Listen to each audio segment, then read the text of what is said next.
Bom, olá, boa noite. Começamos mais uma vez um estudo do Cronos. E hoje voltamos com o nosso estudo do livro de Apocalipse.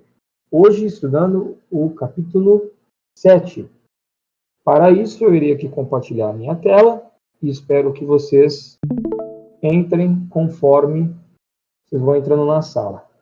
Bom, se vocês quiserem acompanhar comigo nas suas Bíblias e não na minha tela, não tem problema. Estou utilizando a versão Almeida Revista e Corrigida, que eu acho que é a mais próxima do manuscrito, e, logicamente, eu vou versículo por versículo. Se vocês tiverem alguma dúvida, não tem problema, a gente pode parar e continuar depois das suas dúvidas, tá bom? Então vamos lá. Lembrando, primeiramente, que na aula passada, isso faz bastante tempo, nós lidamos com os selos, né? Os 7 selos do livro de Apocalipse. E eu mostrei para vocês que os selos eram uma espécie de clímax do julgamento de Deus, começando com o primeiro, que representava o anticristo, até o último, e todo o dia do Senhor, faltando somente o 7º selo, né? Mas entre o 6º e o 7º selo, nós temos aqui Apocalipse 7, esse capítulo que narra um acontecimento interessante, que são os selados de Deus durante a grande tribulação. Então, começando no capítulo 7, no versículo 1, vou começar a leitura aqui, quero que vocês prestem atenção em algumas coisinhas. Tá? Primeiramente, lembrando o contexto da passagem, estamos lidando com o tempo do fim, né? E lembrando que o livro já se trata da época em que o evangelho já é tanto para os judeus como os gentios. Então, todos aqueles que ouviram o evangelho podem ser salvos. Tá? Eu quero deixar esse contexto claro para que não haja algumas confusões.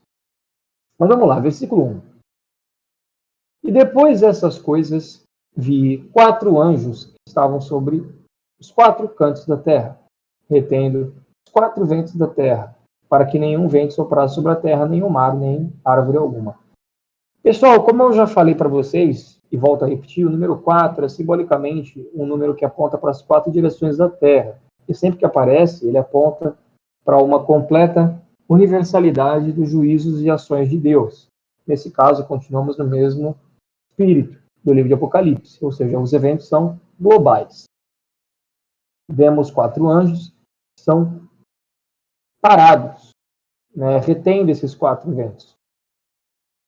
Versículo 2. E vi outro anjo subir da banda do sol nascente, e que tinha o selo do Deus vivo. E clamou com grande voz aos 4 anjos, a quem fora dado o poder de danificar a terra e o mar. Ou seja, aqui vem outro anjo, que tinha o selo do Deus vivo, e clamou aos 4 anjos. Possivelmente, esse anjo que surge possui autoridade maior do que os 4, inclusive a ponto de comandá-los. E ele diz a esses 4 anjos: não danifiqueis a terra, nem o mar, nem as árvores, até que hajamos assinalado na testa os servos do nosso Deus.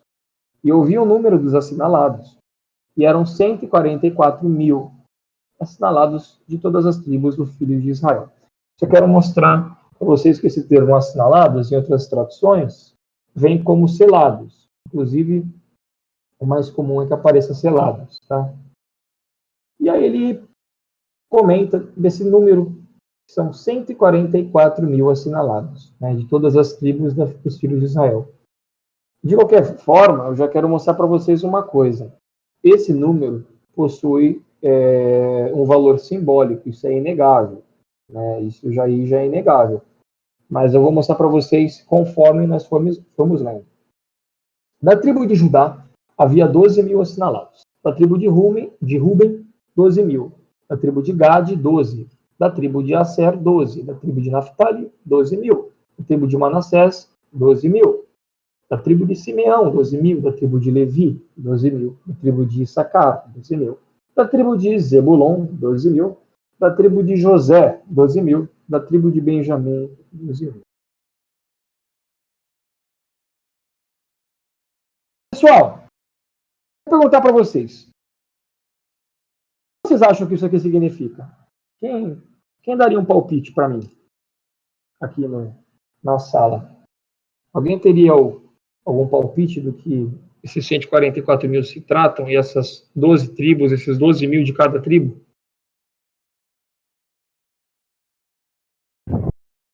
Opa, então, eu vou dizer assim, o que eu aprendi inicialmente, né? O que eu aprendi é que 12, né, pelo significado do número 12, se a gente contasse, daria mais ou menos 144 mil, sim, certo? Daí ele falou que isso dividiria, não lembro exatamente como é que ele tinha explicado, mas que isso daria um significado de completude, então de que isso representaria todos os santos. É isso que eu aprendi. A gente tem o número 12 representando, de início, duas grandes coisas nas escrituras. A primeira dessas coisas é o número de tribos de Israel. São as 12 tribos que são descritas aí. A segunda coisa são os apóstolos. Isso é refletido no final do livro de Apocalipse, com os 12 portais, as 12 colunas, etc, etc. De qualquer maneira, de imediato a gente tem os nomes das tribos. Inclusive é dito, de todas as tribos dos filhos de Israel. Ou seja, que estamos tratando do povo judeu como todo. A questão dos nomes, especificamente, eu quero mostrar para vocês uma coisa. Eles vêm de acordo com uma ordem que não é típica. Por exemplo, aparece Judá, Ruben, Gade, Aser, Naftali. O problema é que na Bíblia essa ordem nunca acontece dessa maneira. Eu vou mostrar para vocês a ordem mais padrão de falar sobre as tribos de Israel. Porque na Wikipédia mesmo já basta, já acho que eu já consigo encontrar. Os nomes das tribos são Ruben, Simeão, Judá, Zebulon, Issacar, Dan, Gad, Aser, Naftali, Benjamim, Manassés e Efraim. Filhos, no caso, de Jacó. Você já vê que a ordem aqui está diferente. Alguns estudiosos apontam que isso, na verdade, não é coincidente, porque nas escrituras quase sempre a ordem é igual, e quando muda, ela muda por um propósito específico. Outra coisa que eu quero mostrar para vocês, que muitos estudiosos também chamam a atenção, é o fato de uma tribo não estar sendo mencionada. Quem percebeu qual? Sem ser o Luigi, que eu sei que o Luigi já sabe. Ah, droga.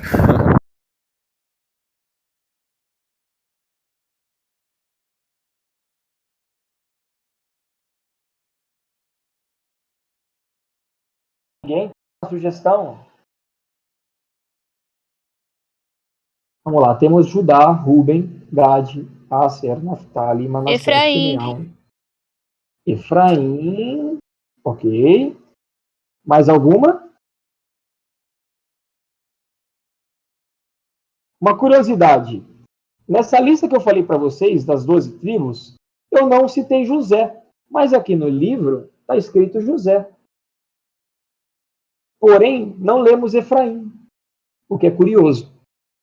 E mais curioso ainda é o fato da tribo de Dan não estar aqui descrita. E essas tribos aparecem em uma ordem totalmente diferente. Ou seja, do ponto de vista do Antigo Testamento, tendo em consideração o povo judeu, essa listagem das tribos é atípica. Ela começa com a tribo de Judá. Isso pode ser explicado por conta da importância da tribo de Judá, a ligação messiânica com a tribo de Judá, ou algum outro fator desconhecido no momento. De qualquer modo, a tribo de Dan não é mencionada. E ao mesmo tempo... Oi, perdão? Só uma dúvida curta. Não sei se tem muito a ver. Mas Manassés não era o irmão de Efraim? Se eu não estou enganado? Exatamente. Perceba que na tradução normal, Manassés aparece como a 11ª. Ou pelo menos em uma das mais famosas, né? São os filhos de José. José teve 2 filhos após, né? Ele teve a Manassés, pela mesma esposa, Manassés e Efraim. Aqui Manassés aparece. Efraim não aparece. Ao invés, temos José. Alguns estudiosos mostram que isso foi uma maneira de ocultar a tribo de Efraim e referenciá-la como da tribo de José. Entendi. Porque se aqueles que descendem de Manassés também descendem de José, provavelmente essa tribo de José aqui refere-se à tribo de Efraim. Ou alguma espécie de descendência pelo fato de quem foi Efraim ou quem seria José aqui nesse caso. De qualquer maneira, a gente não vê a representatividade de Dan. Dan é totalmente expulsa dessas 12. E 12 vezes 12 mil é 144 mil. Se a gente tem 12 mil selados em cada tribo, se são 12 tribos, temos 144 mil tribos. O 12 é um número simbólico, literal, específico para as tribos, ao mesmo tempo que descreve o número de tribos. E também aqui pode ter essa dupla conotação, de representar a totalidade dos 12 das 12 tribos, e ao mesmo tempo poder representar de fato 144 mil assinalados, ou seja, esse é um número daqueles que são selados. De fato, o número, e não somente a simbologia, embora o número represente também algo muito maior do que ele mesmo. Agora, sobre a questão da tribo de Dan, a maioria dos estudiosos cita que Dan, por conta da sua idolatria, foi retirada. Eu particularmente discordo. Eu não acho que seja essa a razão, porque todas essas tribos cometeram esse pecado.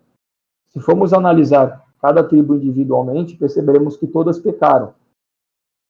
Alguns estudiosos defendem que a ligação entre a ausência da tribo de Dan e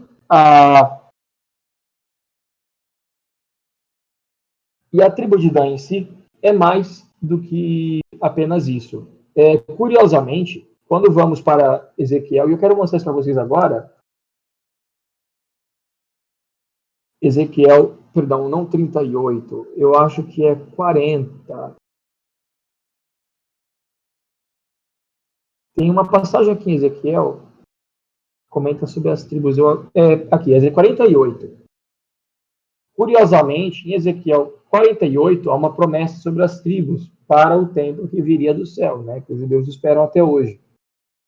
Vemos aqui, em Ezequiel, Dan ser a primeira, curiosamente. Aí temos Aser, Naftali, Manassés, Efraim, Ruben, Judá. Ou seja, temos uma diferença, né? Há muito da simbologia e há muito, de fato, enfim, significados ocultos nessas porções inteiras das escrituras.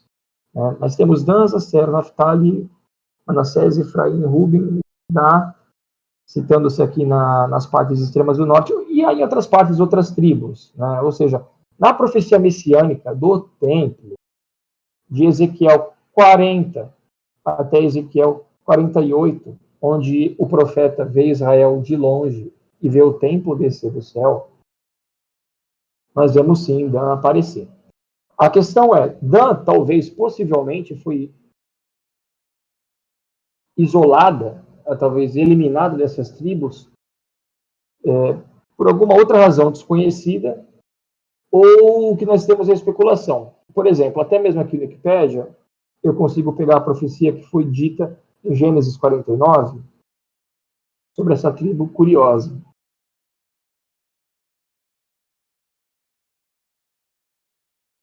Consigo encontrar.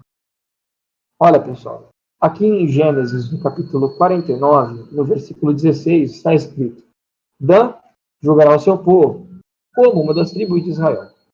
Isso aconteceu, para quem conhece os juízes de Israel, a gente entende que essa profecia já aconteceu. Se cumpriu justamente nos juízes, tá bom? Porém, a gente tem essa daqui, que também é descrita talvez como o final da tribo de Dan, que seria uma serpente junto ao caminho, uma víbora junto à vereda, que morde os calcanhares do cavalo e faz cair o seu cavaleiro por detrás. Ou seja, traiçoeira. Isso acontece, se eu não me engano, quando os assírios estão para invadir o norte de Israel, e a tribo de Dan, se eu não me engano, cede parte do seu território e foge, agindo como uma víbora. Eu ainda preciso checar os fatos históricos disso, e eu acho que eu posso trazer na próxima aula por curiosidade, mas ela foi uma tribo que, infelizmente, esteve envolto em problemas. Inclusive, está escrito: a tua salvação espero, ó Senhor. Ela espera pela salvação. Algumas pessoas dizem que isso pode ser uma possível conexão com o jugo que Israel passará durante a grande tribulação, né? Enfim, o que eu quero mostrar para vocês é que há muitas especulações. Até hoje não temos um bom cenário claro do que acontece com Israel durante esse momento, principalmente com a tribo de Dan.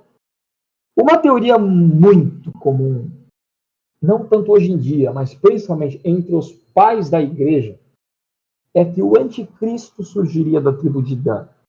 E por isso ela foi omitida ali. Ela, por ser maldita desde a profecia, ela teria sido então incorporada numa série de descendências que levaria à aparição do anticristo, então omitida da contagem.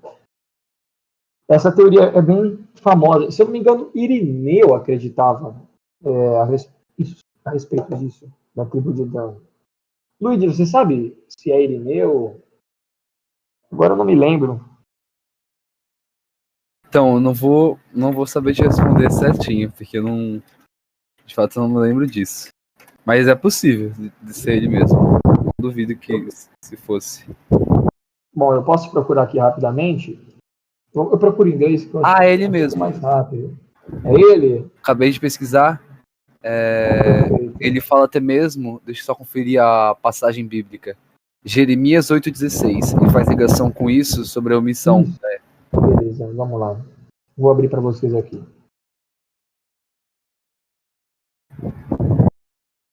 Jeremias 8,16 está escrito: já desde Dan se ouve o resfolegar dos seus cavalos. Toda a terra treme a voz dos rinchos dos seus fortes, e vêm e devoram a terra, e a sua abundância a cidade e os que habitam nela. É possível que haja uma certa conexão profética a longo prazo com a tribo de Dan? Sim, é possível. Esse tipo de leitura das escrituras, a gente não pode ser muito dogmático, porque há um certo silêncio. E eu prefiro ter como base de interpretação que o que a Bíblia não fala, a especulação pode acabar sendo perigosa. Então, sobre a tribo de Dan, a gente não sabe muito, mas o pouco que a gente sabe é que ela não foi contada, possivelmente por conta dos seus pecados, e possivelmente porque foi expulsa, simplesmente, talvez ela tenha desaparecido, porque percebam, os 144 mil selados, eles não são pessoas que ressuscitam e vêm e herdam o reino, mas são pessoas que estão vivas até a volta do Senhor, por isso que são selados. Outra explicação possível é a explicação histórica, genealógica. Os danitas não poderiam ser selados simplesmente porque não existem mais. Não há mais danitas durante a grande tribulação. Eles foram extintos conforme os exilos, etc, etc.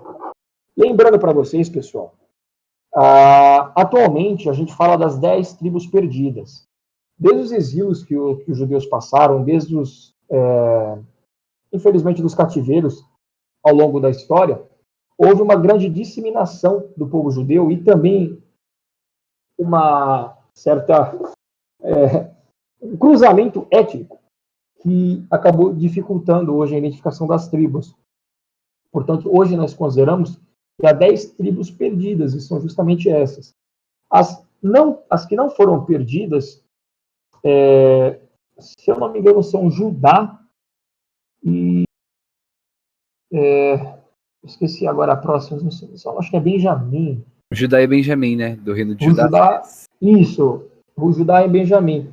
Por conta dos assírios. A gente não sabe exatamente para onde eles foram por conta dos assírios. A gente sabe que depois o Reino do Sul foi dominado pelos babilônicos, e a gente tem a história de Daniel, e etc, etc.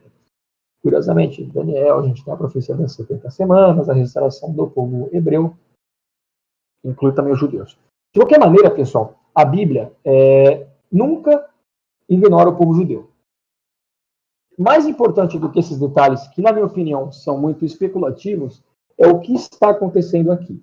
A gente pode passar bastante tempo tentando especular por que Dan não está aqui, por que José substitui Efraim, porque as tribos vêm numa ordem diferente. Enfim, a gente está em terra cinza, não é nem preto nem branco, é difícil de esclarecer alguma doutrina. Ser dogmático com isso aqui seria perigoso. Porém, por certo, a gente pode definir uma coisa muito interessante aqui. No livro de Romanos, capítulo 11, nós temos uma das profecias mais interessantes das Escrituras. Não sei se você já conhece, mas eu poderia até ler toda, só que não acho necessário aqui nesse momento. Romanos capítulo 11, por si só, merece um estudo sozinho. Eu só vou ler algumas passagens, alguns versículos que eu acho mais importantes. Se alguém quiser ler comigo, alguém poderia se oferecer aí, eu até agradeço.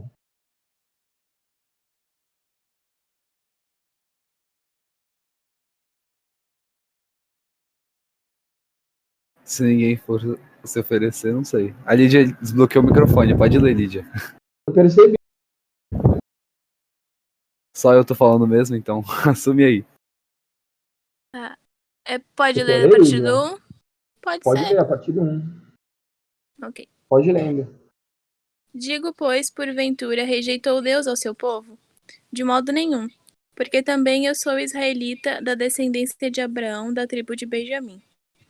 Deus não rejeitou o seu povo, que antes conheceu.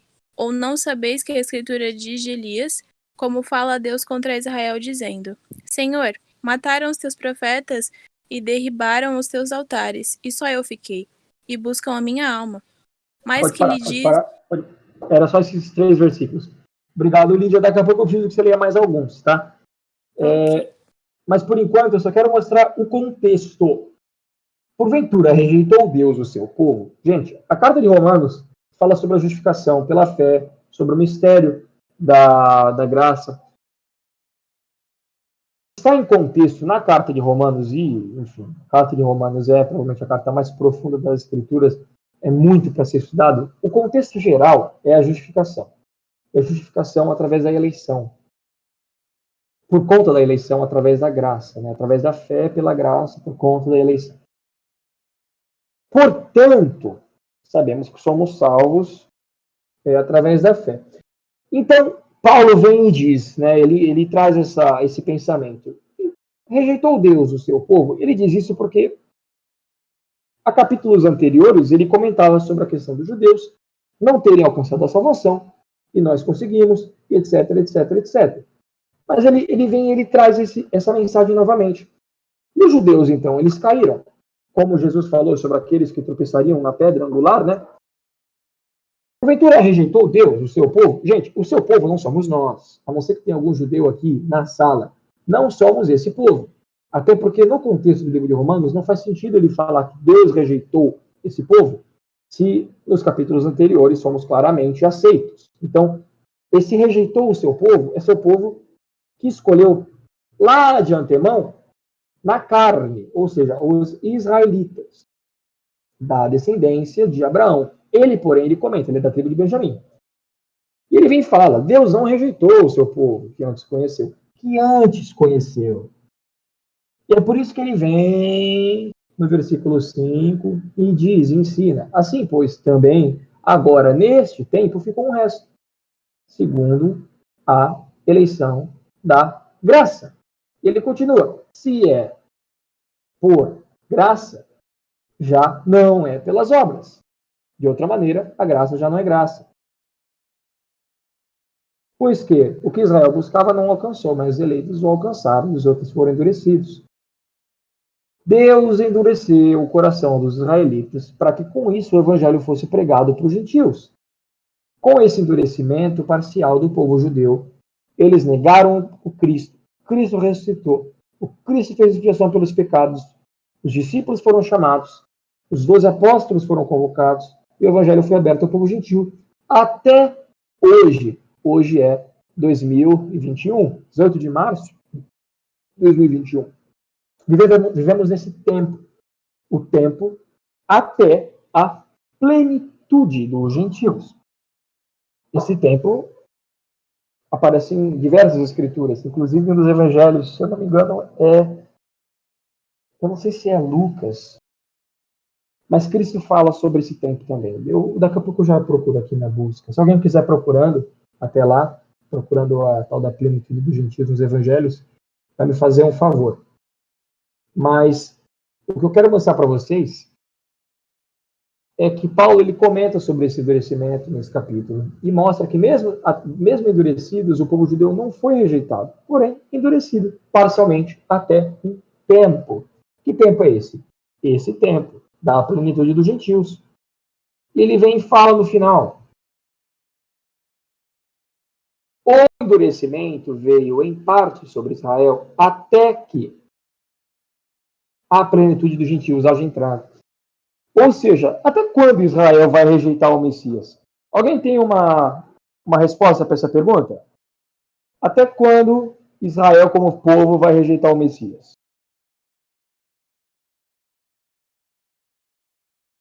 Até surgiu o anticristo? Ou não? Mas é mais do que isso. É mais profundo.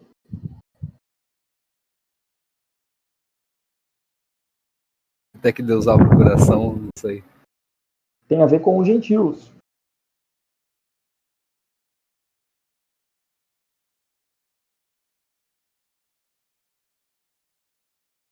Gente, ninguém tem um palpite? Lídia, Lília, Pedro? Bia, Benjamin, olha, da tribo de Benjamim, agora que eu vi. E aí, pessoal?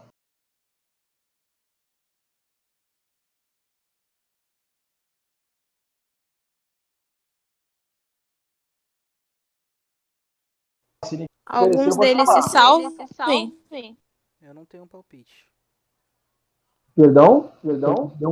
Deu um eco aí. Lília, tá dando eco no seu microfone. Não, eu tô te...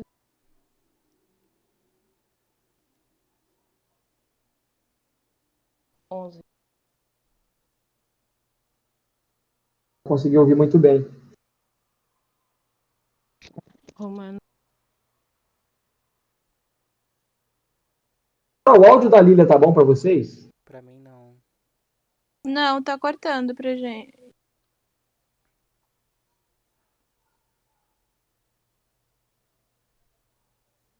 Lília, tá cortando. Eu acho que tá com aquele negócio da supressão de ruído ou deve ser algum negócio da internet aí. Se você quiser escrever, é melhor, viu?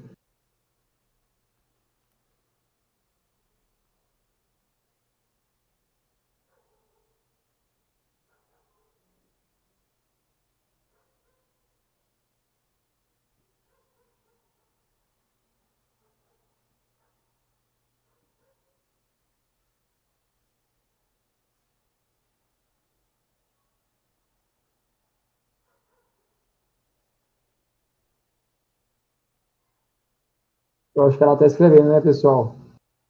Eu não sei. Bom. De qualquer maneira, então, pessoal, essa pergunta que eu fiz, ela é quase que uma pergunta que se responde até que a plenitude dos gentios tenha entrado. Ou seja, o que falta para Israel aceitar o seu Messias? É simples, os gentios aceitarem. Os judeus não podem aceitar antes. É isso que entra a maravilhosa soberania de Deus. Aqueles que foram chamados antes rejeitaram, vão aceitar depois. Aqueles que foram chamados depois vão acabar aceitando antes. Os gentios entram em massa no reino antes dos judeus. Por que isso tem que ser feito? Porque Deus, na sua soberania, gosta de igualar o forte e o fraco, o primeiro e o último. Ele comenta isso em várias das suas parábolas. Cristo fala sobre esse assunto em diversas parábolas que muitas vezes são mal interpretadas pela igreja atualmente. Mas é sobre esse dilema. Aliás, os evangelhos, principalmente de Marcos, de Lucas, não tanto de João, comenta muito sobre isso. De Mateus também. De Mateus fala muito sobre isso. O evangelho de Mateus acho que é o que mais fala. Sobre esse dilema entre os gentios e os judeus, assim, amplamente. Hoje, o evangelho vai ser pregado sobre até todas as nações. O evangelho precisa ser pregado para todas as nações, para todas as tribos, para muitas dessas pessoas. Talvez não necessariamente para todos os seres humanos, mas no mínimo para todas as tribos desses seres humanos, para gente e gente. Só Deus sabe quanta gente é essa gente, mas ele sabe. Após o evangelho ser pregado para todos esses lugares, para todo esse pessoal, aí a gente tem isso aí. Exatamente aqui, eu estou lendo, Lília, o que você falou, aqui no texto, por um endurecimento em parte, tem que chegar a essa plenitude dos gentios. É isso mesmo, é a plenitude dos gentios, isso tem que acontecer. E essa plenitude dos gentios nada mais é do que o evangelho ser pregado plenamente até os gentios. É o termo que Cristo fala sobre o jugo de Jerusalém ser escrava das nações até a plenitude dos gentios. E aí sim ele virá, resgatará o seu povo de Sião. Como eu já li no capítulo anterior do livro de Apocalipse, quando ele estiver com seus pés sobre o monte, se eu não me engano, o monte Sião, e o monte irá dividir-se em dois, etc, etc. Então, assim, é fantástico o dia do Senhor, quando a gente entende, tá bom? Só que essa plenitude dos gentios acontece até hoje, é extensa, não sabemos até quando. O que sabemos dizer é que, quando esse número de gentios expandir-se, selados entre o povo gentio, expandir-se, haverá um outro número, que é justamente o número que tratamos no capítulo 7. Eu vou provar isso para vocês agora, voltando para o Apocalipse capítulo 7, no versículo 9. Lídia, pode ler para mim, por favor, Apocalipse capítulo 7, versículo 9. Depois dessas coisas, olhei, e eis aqui uma multidão, a qual ninguém podia contar, de todas as nações, e tribos, e povos, e línguas, que estavam diante do trono e perante o Cordeiro, trajando vestes brancas e com palmas nas suas mãos.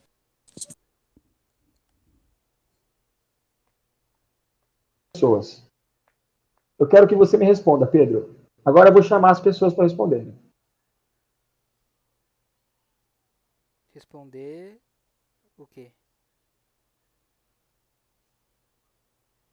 Quem são essas pessoas, Lília? Pô, Pedro, você não viu nem minha pergunta. Não, pergunta de novo. Tava vendo outras coisas aqui que tava precisando ver. Lília, quem são essas pessoas? A Lília está com problemas técnicos.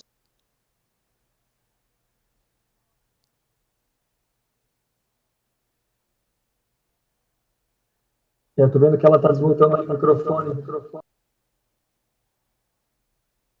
Lídia, Oi! responde para mim. Quem são essas pessoas de todas as nações, tribos e povos e línguas? Ah, são os cristãos, não? Os gentios. Os gentios? Os gentios. Como é que a gente sabe que são gentios? Porque são de todos os lugares, se eu não me engano, tem um versículo na Bíblia que fala, tipo, que Exato. o evangelho chegou para escravos, livres, judeus, escribas, Perfeito. Cristo em todos. Exato. E olha que legal, que ninguém podia contar. Isso faz contraste com os 144 mil, que claramente podem ser contados. São 144 mil. Esse contraste aqui já quebra aquela famosa identidade duvidosa desses 144 mil. Duas interpretações desse texto que estão erradas, principalmente. A apropriação desses 144 mil para representar o povo gentil ou o povo de Deus como um todo. Não poderia ser. Porque se o povo gentil não pode ser contado, não faz sentido que o povo todo possa. A gente já tem uma contradição lógica aí. Quanto mais a associação estranha com tribos, algo que não acontece de jeito nenhum na Bíblia. Esse hábito moderno de falar que, porque aquele cara que mora no Chile vem dessa tribo, isso aí é quase que herético. Já parte para a heresia. Tribos na Bíblia são tribos, pessoal. Benjamim, Sacar, Aser, isso representa judeus. Não existe espiritualidade em dizer que você descende daquela tribo. Isso é uma falsa espiritualidade. E Paulo detestava as pessoas que faziam isso. Não há essa falsa espiritualidade em vir dessa tribo. Deus não está nem aí para isso aí. Porque foi ele que predestinou cada pessoa para nascer na sua própria tribo, né? Então, quando aparecem 144 mil judeus, são filhos de Israel. São 144 mil judeus, aqueles que descendem ali, o cordão umbilical, a carne, o sangue, pode ser traçado de volta para Abraão, Isaac e Jacó. Perceba que, inclusive, os anjos não podem fazer nada até que esses 144 mil sejam selados. Sabemos também que esses daqui que estão morrendo, ninguém pode contar. Daqui a pouco eu vou fazer uma conexão bem interessante com vocês, mas por enquanto eu só quero que vocês continuem lendo para mim. Quem se oferece a ler novamente? Eu leio. Leia aí, vamos lá. Versículo 10, Pedro. Beleza. E clamavam com grande voz, dizendo: Salvação ao nosso Deus, que está assentado ao trono e ao Cordeiro. E todos os anjos estavam ao redor do trono, e dos anciãos e dos 4 animais, e prostraram-se diante do trono sobre o seu rosto e adoraram a Deus, dizendo: Amém. Louvor e glória e sabedoria e ações de graças e honra e poder e força ao nosso Deus, para todo sempre. Amém. Continua? Salvação, espera só um pouco. Salvação, louvor e glória, e estão dando somente a glória a Deus. Até agora não há nada muito, algo muito misterioso, segredoso, não há nada diferente do que já lemos. Anciãos, se lembra dos anciãos, pessoal? Se lembra dos anciãos? Uhum. Quantos eram? 24. 24. 4 animais. Quem se lembra dos 4 animais? Com asa e cara de leão, cara de tudo. Eu lembro disso, você falando. Eram os Você lembra? querubins. Lilia, você não pode desmutar o seu microfone. De jeito nenhum. Não dá.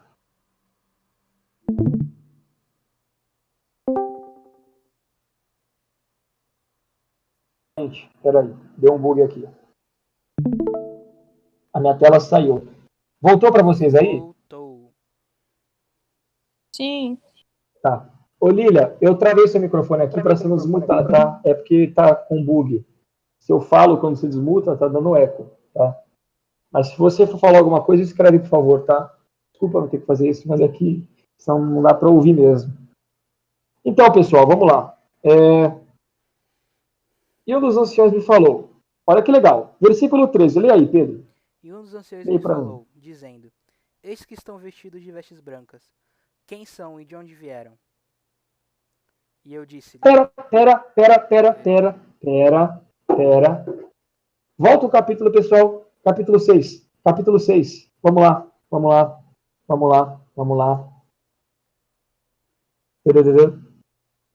Versículo 11. Se lembram que nós já lemos essa passagem aqui? E a cada um foi dada uma comprida veste branca. Foi-lhe dito que repousasse ainda um pouco de tempo, até que se completasse o número dos seus conservos. Se lembra disso?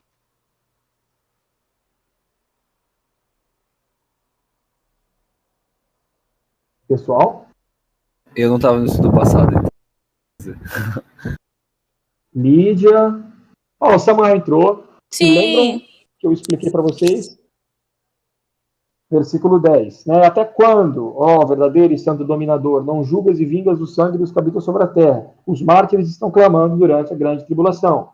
Até quando vamos ter que morrer? E aí Deus fala, peraí, eu vou dar essa veste branca para vocês. E espera. Para que o número de gente que tem que morrer aumente. Mas não o número de gente que tem que ser selada. E aí que começa o mistério. Durante a grande tribulação, haverá um número de gentios sendo selados? Não. Não, porque não é para isso que há a grande tribulação. A grande tribulação, como aparece lá na profecia, se não me engano, Isaías, um momento de dor para Jacó, ou que Jesus fala que a grávida está para ter o seu filho, essa dor cai especificamente sobre Israel, em que os gentios vão morrer em números elevadíssimos, para que o povo judeu seja salvo. E aí a gente volta para 144 mil. Quando a gente volta para o capítulo 7, Pedro, volta a ler para mim, por favor. Agora do versículo 14. 14. E eu disse-lhe: Senhor, tu sabes. E ele disse-me: Estes são os que vieram de grande tribulação. Levaram suas vestes e as branquearam no sangue do Cordeiro. Continua? Diante do trono, pode continuar. Por isso estão diante do trono de Deus e o servem de dia e de noite no seu templo. E aquele que está sentado sobre o trono os cobrirá com a sua sombra. Nunca mais terão fome, nunca mais terão sede, nem sol, nem calma alguma cairá sobre eles. Porque o Cordeiro que está no meio do trono nos apacentará e lhe servirá de guia para as fontes de água da vida. E Deus limpará de seus olhos toda lágrima. Lágrima, toda lágrima, ou seja, sem choro. Tá bom, pessoal. Eu acho que já está ficando claro o que está acontecendo aqui. Os gentios, os cristãos no geral, de todas as tribos e, enfim, nações e povos, estão diante do trono, estão lamentando. Então, se estão diante do trono é porque já morreram. Por que são mortos em tanta quantidade? Entramos na grande tribulação, já vimos no capítulo 6. Mas por que ainda estão sendo mortos? Duas razões. Primária, que aparenta ser pelo capítulo 6. O número de mártires aumenta. E secundária, que na verdade também é grande, que a gente tem no capítulo 7, para que o número dos selados aumente. Embora o número dos selados possui uma conexão cronológica maior com os flagelos. Começam o dia do Senhor. Então, são justamente esses anjos que estão retendo os quatro ventos da terra parados. Parados até que eles sejam selados. Depois, se eu não me engano, no capítulo 16, ou no capítulo 14, eu preciso depois ver qual é o capítulo. Esses anjos são soltos, tá, pessoal? Esses anjos são soltos. E aí é o famoso a porrada come. Quando esses anjos são soltos, acho que a gente não vai querer ver isso. Que aí o negócio vai ficar louco. Sabe, falando com a maior sinceridade, vai ser destruição em massa do planeta e de todo mundo que está aqui. Mas até 144 mil serem selados, há uma certa paz. E agora eu quero fazer uma conexão com vocês, para que vocês percebam o que está acontecendo com uma outra perspectiva, que é Apocalipse capítulo 12. Isso ainda não apareceu. Eu ainda vou ensinar a falar isso para vocês lá na frente. Mas depois vemos em Apocalipse capítulo 12, versículo 14, a menção de Israel. Israel recebe duas asas de uma grande águia, um símbolo da soberania de Deus, para que vá para o deserto, ao seu lugar, onde é sustentada por um tempo e tempos e metade de um tempo, fora da vista da serpente. Gente, esse é o tempo que remete à grande tribulação. Porém, a mulher é sustentada, ou seja, protegida. Curiosamente, a terra, no versículo 16, ajuda a mulher quando o dragão tenta persegui-la. É essa ira do dragão não conseguir ir contra a mulher que dá, enfim, clímax, capítulo 13, nós vemos o anticristo, etc, etc. Em termos mais claros, o que eu quero dizer aqui é o que está acontecendo aqui em Israel, desde o início do fim até o fim, ou seja, quando os gentios são selados, não só é ético como profético, como é algo que Satanás vai tentar de todas as maneiras impedir de acontecer. Porém, Deus claramente diz que irá acontecer. Ou seja, essa tentativa satânica de acabar com o povo de Deus, que já aconteceu com os babilônicos, os egípcios, os assírios, os medos, os persas, os gregos, os romanos, e também no Império Britânico, e com Hitler, e com os soviéticos, e com os austríacos, e com, sei lá, os africanos, a gente vê que povo foi mais perseguido do que o povo judeu. Por quê? O livro do Apocalipse explica, o dragão quer de todas as maneiras destruir a mulher. Jesus, ele disse, não passará essa geração sem que essas coisas aconteçam, tratando do tempo do fim. Essa passagem já deu muita encrenca para a igreja. Alguém consegue me localizar essa passagem aí?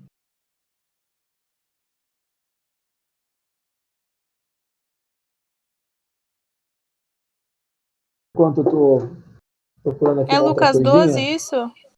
Deixa eu ver. Não.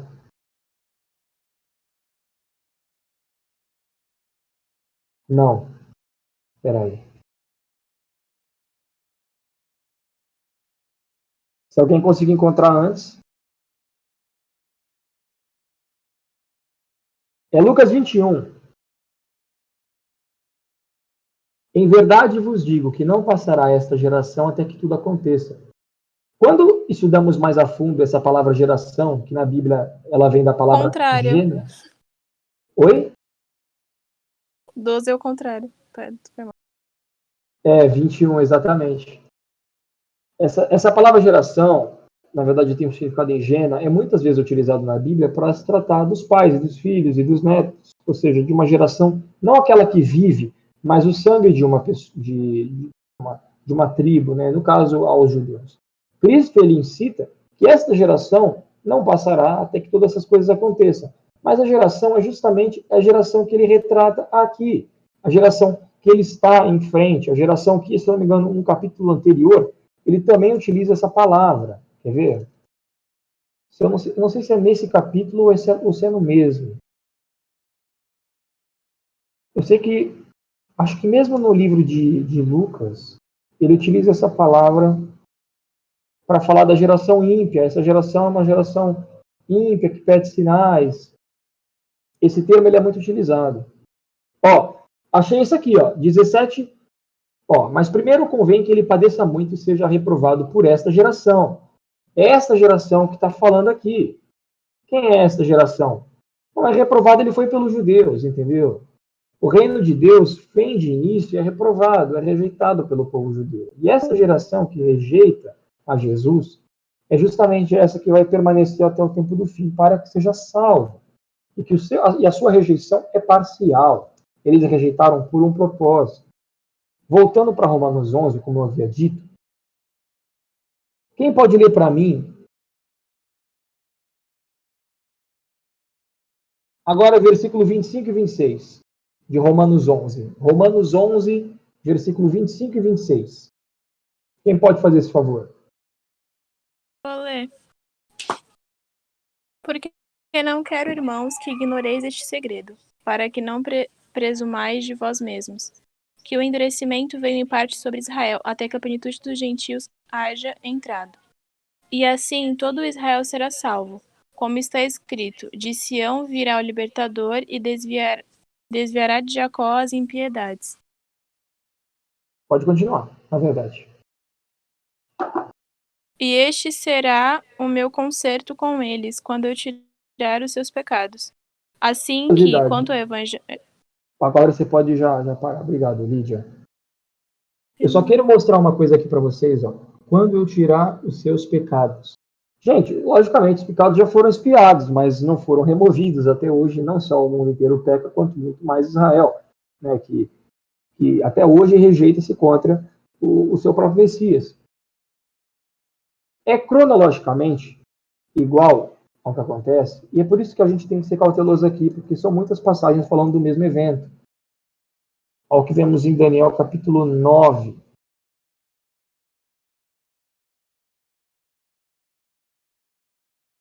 Semanas estão determinadas sobre o teu povo. Teu povo são os judeus, gente. Judeu. E sobre a tua santa cidade. Essa santa cidade não é uma metáfora. Isso aqui é Jerusalém. Para extinguir a transgressão e dar fim aos pecados. Para extinguir a transgressão e dar o fim aos pecados, expiar a iniquidade. Para extinguir a transgressão, dar fim aos pecados e expiar a iniquidade. Não lembra um pouco o que Paulo acabou de falar? Vamos lá, vamos voltar em Romanos 11.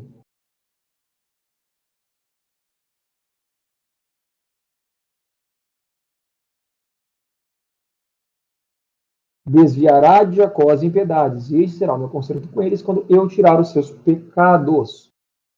Ou seja, temos um momento na Bíblia em que o povo judeu vai literalmente reter os seus pecados removidos. E não removidos somente por uma expiação, mas de fato em ação, atitude, viremos parar de pecar. Sabemos que isso coincide com o momento que todos os gentios também terão seus pecados removidos.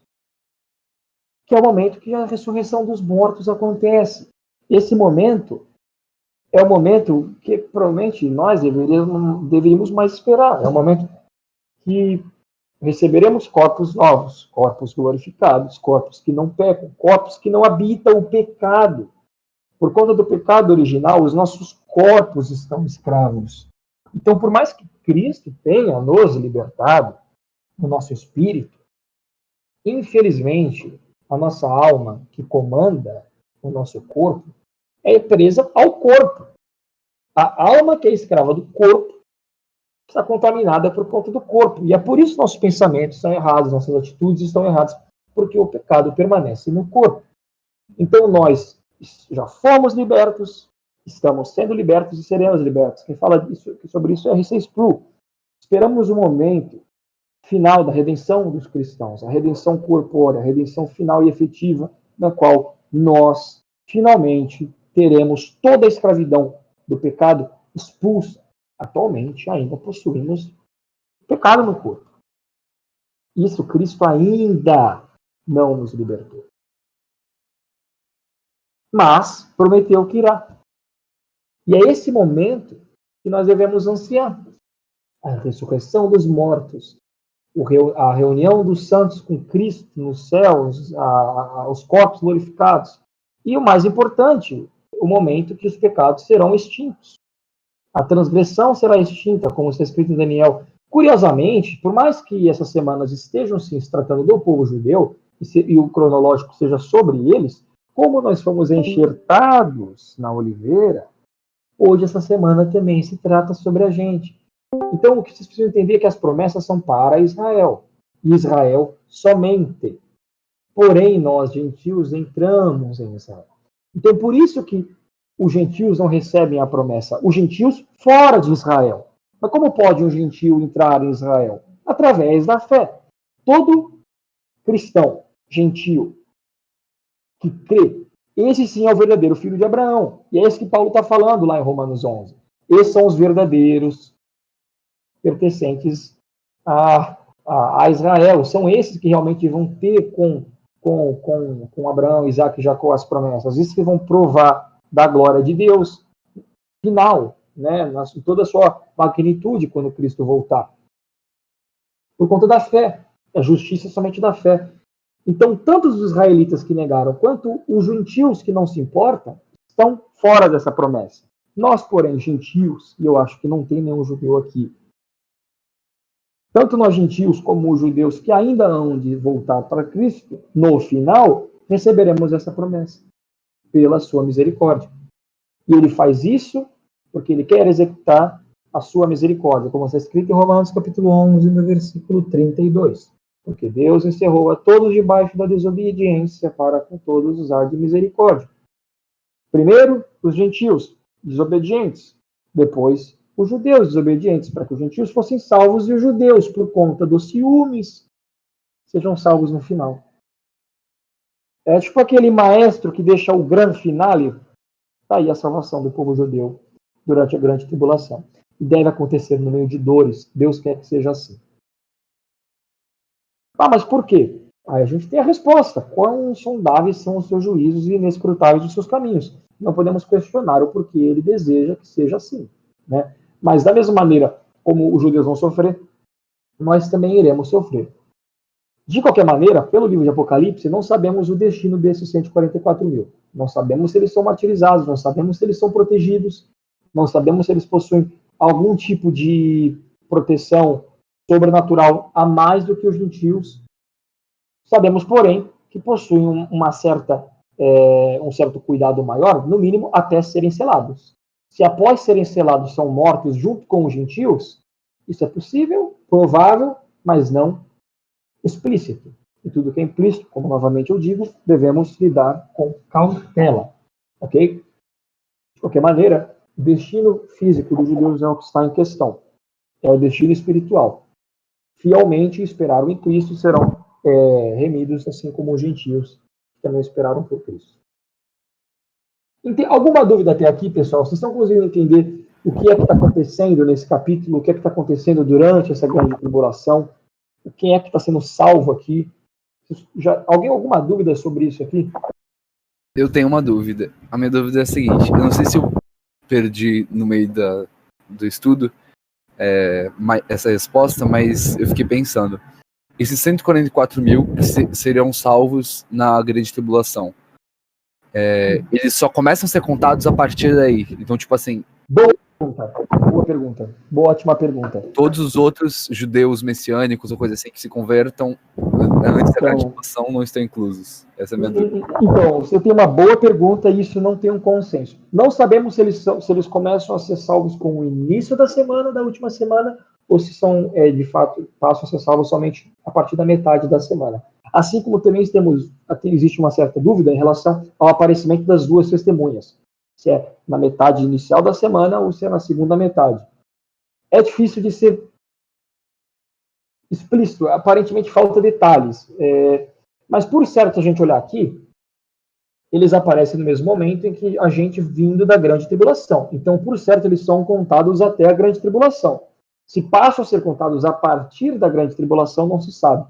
De qualquer maneira, eles são contados até hoje. Né? Até hoje tem judeus sendo salvos em pequena quantidade, em minúscula quantidade. Um aqui, um ali e tal, mas não como os gentios, que são, né, você vai na China, quanto chinês está sendo salvo? Né? E em Israel não está acontecendo isso aí. Então, talvez seja algo gradual, Luigi. Talvez vá aumentando, mas talvez esses 144 mil representem só 144 mil pessoas que são salvos durante a grande tribulação. E talvez o início da contagem seja o sacrifício ser retirado. Curiosamente, pessoal, para vocês verem como estamos falando da mesma coisa, como todos esses livros estão falando da mesma coisa, Daniel capítulo 9, depois das 62 anos, e ele firmará um concerto com muitos por uma semana, 7 anos. Na verdade, essa palavra semana está errada, a palavra certa é 7. Os judeus contavam 7 setes, 70 setes. É que a gente traduz por semana, mas são 7. É engraçado essa terminologia aqui. E na metade da semana fará cessar o sacrifício e a oferta de manjares. É o que Jesus falou: quando virdes o abominável da desolação, foge. Que começou. E sobre a asa das abominações virá o assolador, e isso até a consumação, e que está determinado será derramado sobre o assolador. Resumi para vocês esse versículo. Após a aliança que o anticristo faz com os judeus. Essa palavra concerto não é a palavra mais precisa. A palavra mais precisa é aliança. A palavra esqueci agora do hebraico. Precisaria pegar o Bible Hub. Posso fazer isso rapidinho até, não tem problema nenhum. Vou ser muito preguiçoso. Um pouquinho.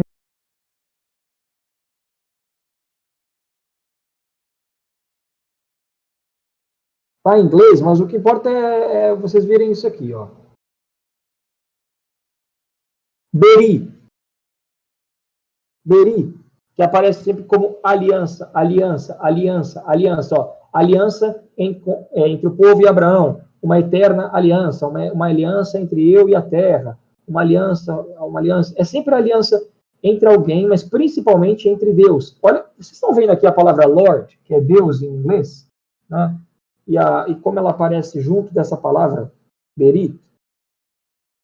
Vocês estão percebendo isso aqui na minha tela? Não sei se dá para ver aí. Não tem que entender muito inglês para entender isso aqui. Ó. Tá aparecendo para vocês aí, pessoal? Tá aparecendo. Então, esse termo, ele sempre retrata a aliança que Deus faz com o povo. Então, esse indivíduo que aparece em Daniel 9, ele está literalmente fazendo uma aliança com o povo judeu.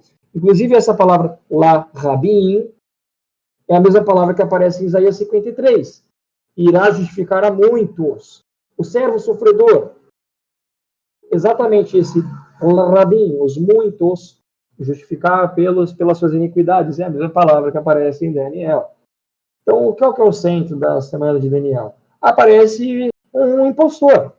Né? Os judeus estão esperando o Messias, mas antes do Messias chegar, 7 anos antes do Messias chegar, Deus manda um sofrimento pesadíssimo sobre os judeus e, por conta disso, sobre o mundo todo. Chega um cara que não é o Messias, é um falso Messias, é um falso Cristo. E esse cara, ele, que sempre aparece na Bíblia somente como ele, confirmará a aliança com muitos por uma semana. E ele mesmo vai fazer o sacrifício ser cessado depois de 3 anos e meio, exatamente como Cristo fez os sacrifícios perderem sua eficácia depois de 3 anos e meio de ministério, embora na verdade nunca foram eficazes, nunca fossem eficazes. Né? A graça, a salvação sempre foi através da fé. De qualquer maneira, isso acontece durante a grande tribulação. Né? E o centro dessa semana é esse evento. Esperamos o Messias, porém antes do Messias chega um cara para tentar impedir tudo. O povo de aceitar o seu Messias, mas não vai dar certo. Porque vão ter aqueles que vão ficar firmes, que vão tomar ação. Que é o que aparece em Daniel 8. Está tudo conectado, gente. É isso que eu quero mostrar para vocês. Tudo está conectado. Aquele que fortalecerá, não pelo seu próprio poder, enfim, é o anticristo. Né? Acho que já está muito claro isso. O povo de Deus toma ação. Ó, suscitará sua força, seu coração, enfim. Ó, abominação desoladora. Né? Isso aqui era uma sombra do que há de acontecer com Antíoco. Então, eu resumi para vocês. Para não ficar muita coisa, e assim, eu ainda não expliquei coisas que eu estou citando no momento. Eu ainda não expliquei alguma das coisas que eu estou falando já, então talvez alguns de vocês sejam até um pouco confusos. Mas o centro dessa profecia é a salvação do povo de Deus. Apocalipse 7 fala isso. Veio a salvação. E é por isso que no versículo 10 clamaram com grande voz: salvação ao nosso Deus, que está sentado no trono e ao Cordeiro. Certo. Tipo assim, o plano foi frustrado. Satanás entra, ele já sabe que está para acontecer tudo, ele tenta impedir de acontecer. Se coloca no meio da ação para não permitir que o povo seja salvo, que eles venham ocupar essa posição. Satanás de maneira nenhuma quer que o povo de Deus seja glorificado para tomar uma glória mesmo que ele tinha. Né? A glória que ele rejeitou, a glória de Deus. E mais uma vez, nós ainda temos essa promessa, né? Seremos sacerdotes do Deus Altíssimo. Veremos Deus face a face, como ele já esteve diante de Deus. E ele vai tentar de tudo para impedir isso. Isso aqui é um capítulo que fala que não dá certo. Nas suas maiores forças e tentativas e planos, deu errado. Mas nós vencemos. Nós vencemos. Entendeu? É isso. Apocalipse 7 é isso. E ele fala que todo aquele sofrimento que passamos vai passar.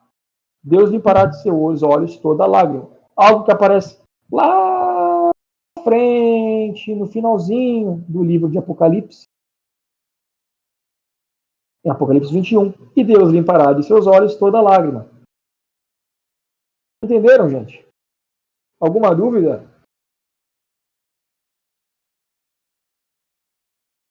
Eu só fiquei meio com uma dúvida mesmo naquela questão, né, que ficou meio um pouco em aberto, que você falou. Mas também na seguinte posição, que eu esqueci agora. A grande tribulação só acontece depois do sacrilégio terrível, certo, né? Seria isso? Sim, exatamente.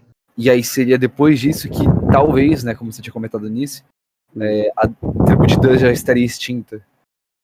Talvez ela esteja extinta hoje, a gente não sabe. A gente não sabe nada sobre a tribo de Dan, entendeu, Luiz? É difícil de falar. A gente não sabe se os danitas ainda existem. Os judeus até hoje tentam recuperar as 10 tribos e tentam de todas as maneiras descobrir de onde voltaram e para onde vão, mas talvez seja um esforço inútil. A gente descubra que nem exista mais os danitas, por exemplo. A gente não sabe se eles foram simplesmente ignorados por conta do anticristo também, então isso é infelizmente especulativo. Isso eu acho que eu tomo o conselho de Paulo, que fala para a gente não entrar nessa questão de genealogia. Eu entendo porque ele diz isso. É difícil e é muito especulativo. Infelizmente, tudo que retrata a genealogia vai sempre ter incógnita, a não ser que, sei lá, a gente tenha grandes avanços da genética no futuro, a gente não vai poder ser muito dogmático em relação a isso aí. Tá? Mas você está certo, a grande tribulação começa na metade da semana. A semana, que dura 7 anos, possui 2 etapas, ou seja, 2 metades, né? 3 anos e meio, 3 anos e meio. O que nós não sabemos exatamente é o que acontece nos primeiros 3 anos e meio. Aparentemente, nos 3 primeiros anos e meio, ocorre o que nós chamamos de guerras do anticristo, narradas no capítulo 11 de Daniel. A sua aparição completa é no capítulo 13. Talvez ele surja nos 3 primeiros anos e meio, da maneira como Daniel 7 fala. Ainda onde vemos os animais separados, né, as bestas terríveis, já vemos elas todas aglomeradas, no Apocalipse 13, quando a ferida mortal é curada. Né? Então, sim, a grande tribulação, ela começa quando o sacrifício for tirado, tá? Mais importante do que isso, esses mistérios, a gente às vezes mostrar o que está explícito, tá? Jesus falou em Mateus 24, isso que eu estou falando para você de maneira muito explícita. Vamos lá.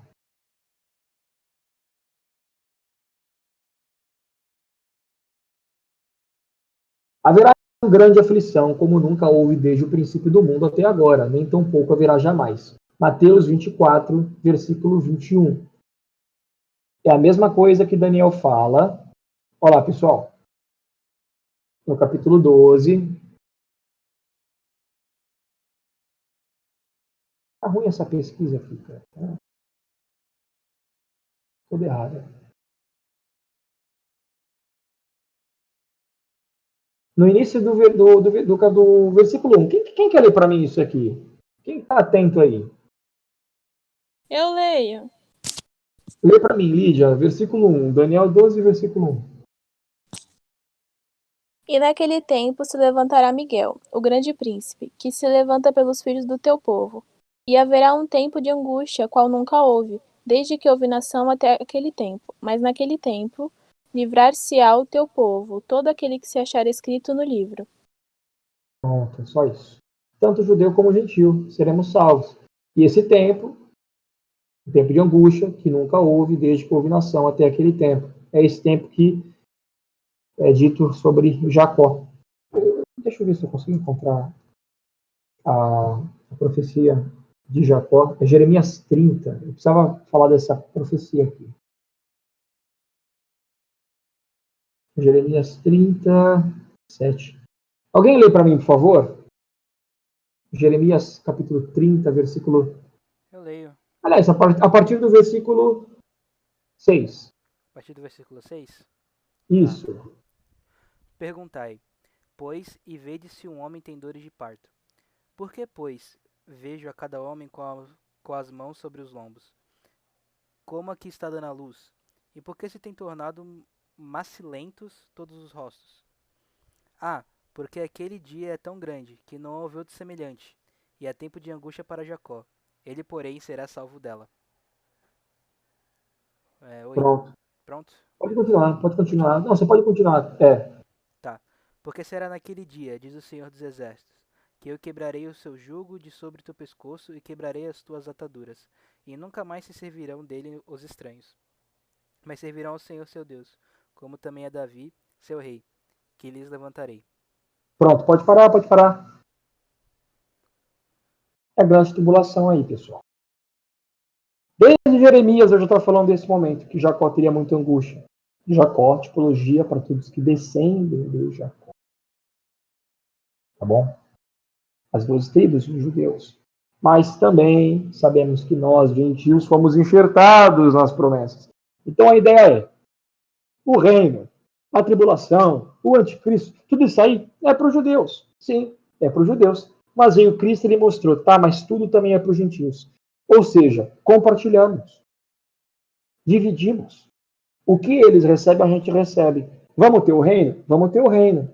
Mas vamos ter a cruz também. Vamos ter o sofrimento também. A dor de parto que vem a Jacó também vem a todas as outras tribos e povos e nações. Estão entendendo isso? Uhum. Você lembra daquela parábola, pessoal, que Jesus fala que havia alguns trabalhadores que vieram mais tarde, que receberam o mesmo salário que os que foram chamados mais cedo? Sim, Os que Mateus foram chamados 20. mais cedo, Mateus 20? Vamos lá. Ficaram com inveja, ficaram com raiva. Isso! Ó, eu não vou pedir para ler toda, porque é muito comprida. E a gente vai passar muito tempo aqui. Mas quem quiser estudar, é sobre isso, pessoal. Aqui está falando um dinheiro. Não sei se é isso mesmo, a palavra original. Não sei se essa tradução está boa também. Mas Jesus prometeu um dinheiro por dia, né? E aí veio depois a galera e foi recebendo. Todo mundo foi recebendo. No final, os caras que foram chamados no início ficaram com raiva. Pô, mas a gente trabalhou mais do que eles. Só que Jesus prometeu que ia pagar o dia, não por hora. E daí, da mesma coisa, ele vem e fala, né, a conclusão. Assim os derradeiros serão primeiros. Os primeiros derradeiros. Nossa tradução está bem diferente, né?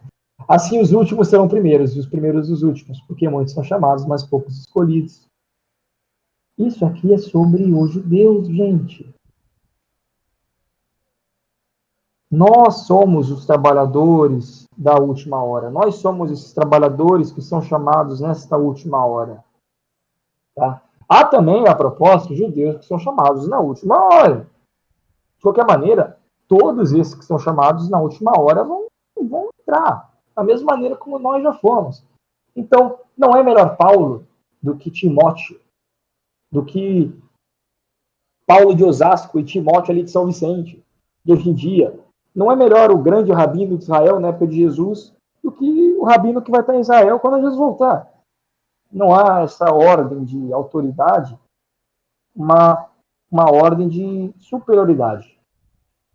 Por mais que Deus tenha chamado uns, primeiramente, Deus vai provavelmente fazê-los ser os últimos para que ninguém se glorie diante de Deus. E o salário é o mesmo. A glória do reino do Filho unigênito, que hoje é primogênito. Ou seja, hoje todos são irmãos, somos todos irmãos de Cristo, independente da nossa tribo, de quem a gente venha, etc, etc. E é nesse contexto que aparecem, voltando lá para o Apocalipse, os 144 mil. Como aqueles do povo original que são chamados, porém não menores do que aqueles que não do povo original também são chamados. Entendeu? Não importa de onde a gente vem, de onde a gente veio, ou da nossa tribo, se a gente é gentil, judeu, isso não existe mais. Porém, mesmo assim, Deus não vai esquecer dos judeus. Mesmo assim, como eles foram chamados primeiros, eles serão salvos por último, e essa vai ser a grande, enfim, o grande final da história e que vai dar início à manifestação dos filhos de Deus, né? Com a sua glorificação e com a volta do Messias. Quando os judeus forem salvos, Jesus volta. Posso provar para vocês, voltando para Romanos 11. Se a sua rejeição, a rejeição de Israel, é a reconciliação do mundo, ou seja, se Israel rejeita o povo, gente, estou lendo Romanos 11, versículo 15, tá? Foi um pouco rápido, porque eu já sei onde está. Mas é Romanos capítulo 11, versículo 15, quem quiser acompanhar comigo. Por quê? Se a sua rejeição é a reconciliação, qual será a sua admissão, senão a vida dentre os mortos? Ou seja, se os judeus rejeitam o Messias, o mundo é reconciliado. Como assim? O evangelho é pregado para todas as nações. É isso que Paulo está falando. Ele está falando, não sejam burros vocês que se levantam contra o povo judeu. Vocês só entraram porque eles foram arrancados. Não sejam antissemitas. Temam. Haja temor e não arrogância. É isso que Paulo fala. Porque se a sua rejeição é reconciliação, quanto mais vai ser a sua admissão. Ou seja, quando o povo judeu olhar para o Messias, meu Deus, esse é o nosso Messias. Então, vem a vida dentre os mortos. Sabemos, então, Luíde, não sabemos se os 144 mil são selados imediatamente após o início da semana, com o anticristo fazendo a aliança, ou se começam a ser selados com o sacrifício sendo retirado do templo. Porém, sabemos que quando todos eles são selados, imediatamente após, ou pouco tempo após, consequência dessa ação aí, é a ressurreição dos mortos, então o arrebatamento. Por isso que é mais uma vez a ideia do arrebatamento antes da tribulação não faz sentido, porque se o arrebatamento acontece junto com a ressurreição, e a ressurreição só acontece depois dos judeus serem salvos durante a grande tribulação, como então poderiam os judeus vão ressuscitar depois, né, dos cristãos? Lógico que não. É só uma ressurreição para os justos.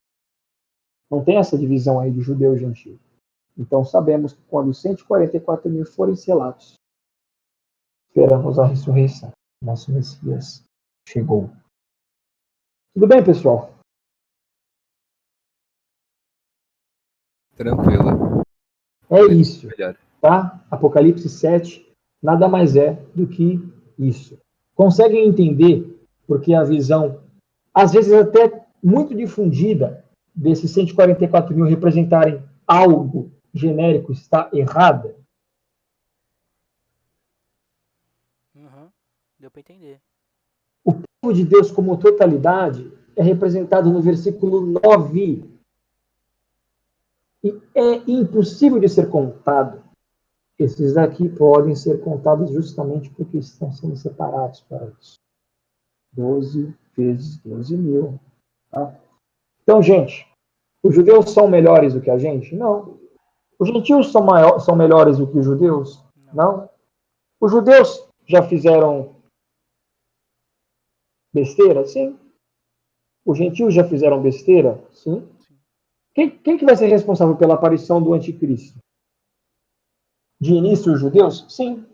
Mas e depois da metade da semana? Os gentios? Entendeu? Não há essa razão para nos gloriarmos em relação e também nem sentimos inferiorizados ao povo judeu. São como a gente. A única coisa que a gente pode falar é que a gente é mais numeroso. Nós somos incontáveis. Né? Nós vemos da França, do Brasil, Estados Unidos, China, Canadá. Já eles têm Israel como povo. Né? Os mongóis, os romanos, os gregos, são incontáveis essas nações. Tá bom, pessoal? Sim, deu pra entender legal. Legal, porque esse assunto gera muita dúvida. Existem algumas heresias que defendem os 144 mil como pertencentes à seita deles. É muito comum em seita, viu? Geralmente, quando surge uma seita, essa daí é uma das primeiras passagens que eles alteram. Eles já vão logo para cá, que aqui tem um material legal, né? Gente sendo selada. Quem são esses exclusivos aqui? Tem um número, né? 144 mil. Pô, cara, legal, é um clubinho. Ah, mas esse clubinho, só Deus sabe quem faz parte. E não um líder de uma seita, que diz que são. Mesmo porque seria que concluir, então, que gentios são judeus, né? Um movimento que tem acontecido muito hoje em dia. Você fala que o Mormon é espiritualmente o descendente de Judá. Gente, não existe isso, espiritualmente descendente de Judá. Espiritualmente, somos descendentes de Abraão, tá bom? Espiritualmente, somos filhos de Abraão. Mas Deus não designou tribos aos cristãos. Ele nem quer que a gente faça isso. Isso é nem o propósito dele. Então a gente pode falar, eu sou de Judá. Eu sou de Asser. Não, eu sou de Simeão. Geneticamente não, mas porque eu acho que eu sou. Eu quero ser. É um movimento que eu tenho visto crescer muito ultimamente, muito judaizante. É semelhante àquele cara que fala, eu sou de Paulo, eu sou de Apolo. Não, é muito diferente. Eu diria que é até pior. Porque essas pessoas viveram com Paulo e Apolo. A gente nem sequer viveu com esses caras aí. Então, é bom a gente ser um pouco cuidadoso em relação a esses movimentos. Tá?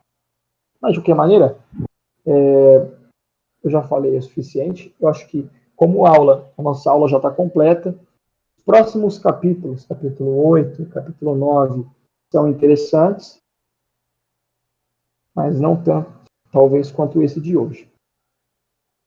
Agora eu vou deixar esse tempinho agora para a gente conversar ou fazer alguma pergunta, tá? Pedro, se você quiser parar de gravar, pode parar. Encerrar o vídeo antes. Beleza. Dá o like aí, ativa o sininho, se inscreva no canal, compartilhe o vídeo e siga a gente lá no Instagram, @cronoslogia, e em breve vai ter conteúdo lá. Valeu, falou!